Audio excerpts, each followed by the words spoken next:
Bismillahirrahmanirrahim. Nahmaduhu wa nusalli ala rasulihil karim. Amma ba'd. Assalamualaikum warahmatullahi wabarakatuh. InsyaAllah ini pagi yang mulia ni kita dengar beberapa buah hadis. Mudah-mudahan bermanfaat bagi kita insyaAllah. An Anasin radhiyallahu anhu qala Rasulullah sallallahu alaihi wasallam, Inna lillahi ahlina minan nas. Qalu man hum ya Rasulullah? Qala ahlul Quran hum ahlullah wa khassatuhu. Sayyidina Anas radhiyallahu anhu berkata, Rasulullah sallallahu alaihi wasallam bersabda, sesungguhnya bagi Allah ada hamba-hambanya yang istimewa, sebagaimana sesebuah rumah ada ahlinya yang istimewa. Para sahabat bertanya, siapakah mereka itu ya Rasulullah? Baginda Rasulullah sallallahu alaihi wasallam menjawab, mereka ialah ahli Al-Quran. Mereka ialah orang istimewa Allah.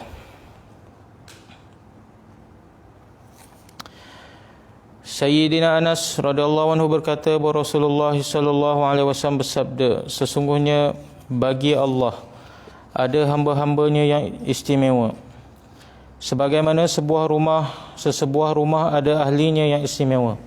Para sahabat bertanya, siapakah mereka itu ya Rasulullah? Baginda Rasulullah sallallahu alaihi wasallam menjawab, mereka ialah ahli Al-Quran. Mereka ialah orang istimewa Allah.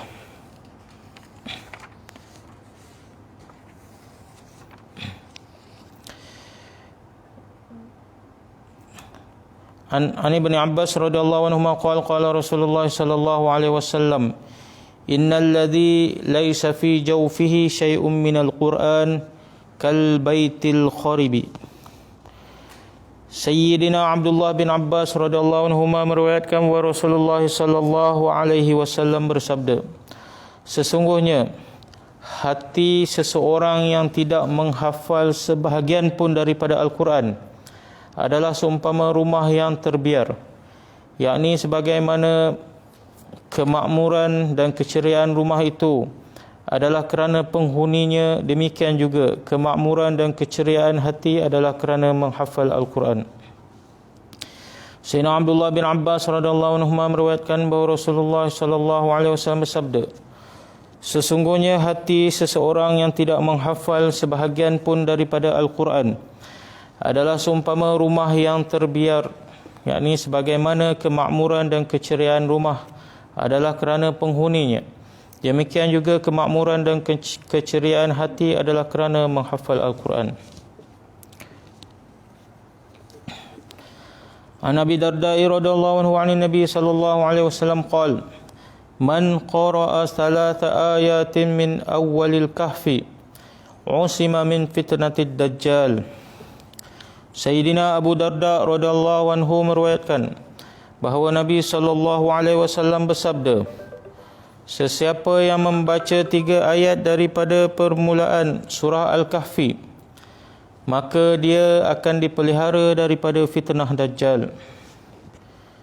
Sayyidina Abu Darda radhiyallahu anhu meriwayatkan bahawa Nabi sallallahu alaihi wasallam bersabda, sesiapa yang membaca 3 ayat daripada permulaan surah Al-Kahfi, maka dia akan dipelihara daripada fitnah Dajjal. An Abi Darda radhiyallahu anhu anna an-nabiy sallallahu alaihi wasallam qala, man hafidha 10 ayatin min awwal suratil kahfi usima min fitnatid dajjal, wa fi riwayatin min akhiril kahfi.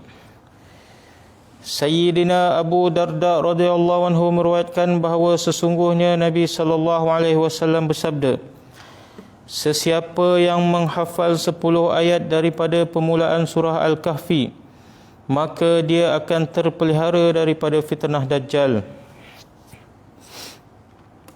Dalam riwayat yang lain disebutkan 10 ayat akhir daripada surah Al-Kahfi.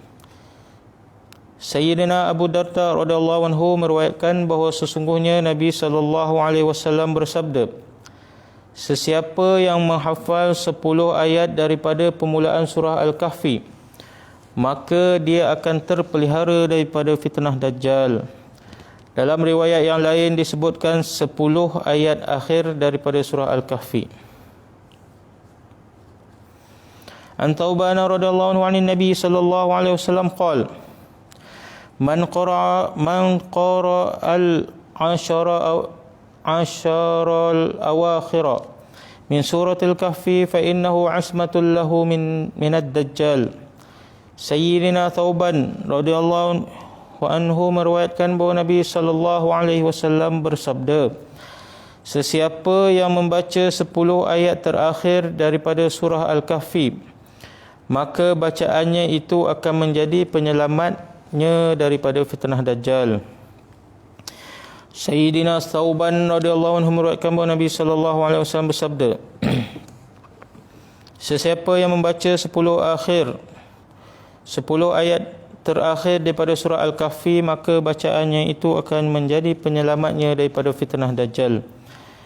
An Ali radhiyallahu anhu marfu'an, man qara'a surat Al-Kahfi yaumal jum'ati fahuwa ma'sumun ila 8 ayyam min kulli fitnatin wa in kharajat Dajjal usima minhu. Sayyidina Ali radhiyallahu anhu meriwayatkan bahawa Rasulullah sallallahu alaihi wasallam bersabda, sesiapa yang membaca surah Al-Kahfi pada hari Jumaat akan terpelihara daripada segala fitnah selama 8 hari, yakni sehingga hari Jumaat yang akan datang. Sekiranya dalam tempoh itu Dajjal keluar, maka dia akan terselamat daripadanya juga. Sayyidina Ali radhiyallahu anhu meriwayatkan bahawa Rasulullah sallallahu alaihi wasallam bersabda, sesiapa yang membaca surah Al-Kahfi pada hari Jumaat akan terpelihara daripada segala fitnah selama 8 hari, yakni sehingga hari Jumaat yang akan datang.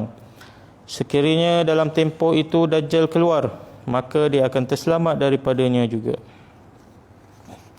Alhamdulillah, kita telah dengar beberapa buah hadis mengenai kelebihan Al-Quran.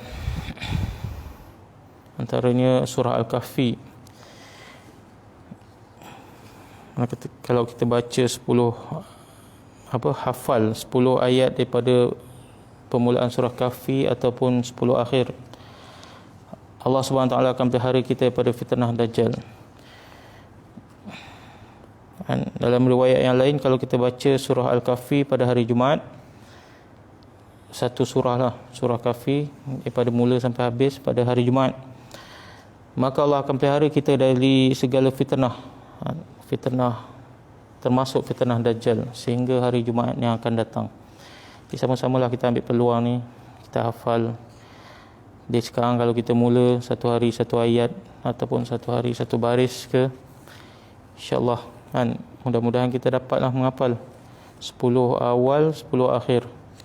Dan kita baca satu hadis kata, siapa yang membaca 10 ayat akhir daripada surah Kahfi, maka bacaannya itu akan menjadi penyelamat baginya daripada fitnah Dajjal.